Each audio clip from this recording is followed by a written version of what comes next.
Sherzdiga eng yaxshi ko'rgan bemorlaringiz qaysi?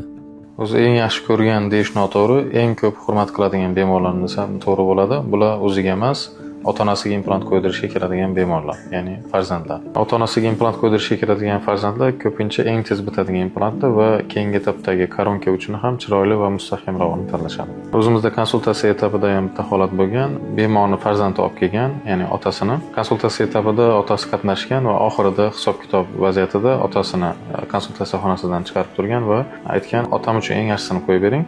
Ya'ni siz o'zingiz ota-onangizga qaysini ravo ko'radigan bo'lsangiz, shu holatda menga ham shu narsani qilib bering. Men qanaqa xarajat bo'lsa qoplayman" degan taklifni aytgan. O'shandan keyin implantni ham yaxshisini qo'yib berganmiz. Shu bemorning otasini ishi tez 1,5-2 oy ichida bitdi va hech qanaqa muammosiz, bemor ham qiynalgani yo'q, o'zi ham qiynalgani yo'q. Ya'ni ishi sifatli bitdi. Bu holatda gap faqat tish haqida emas, balki ota-onaga bo'lgan mehr haqida ketadi. O'zi barcha bemorlarni yaxshi ko'ramiz, lekin ota-onasiga implant qo'ydiradigan farzandlarni, ota-onasiga yaxshi narsani ravo ko'radigan farzandlarni ko'p hurmat qilamiz va bu bizda faxr tuyg'usini uyg'otadi.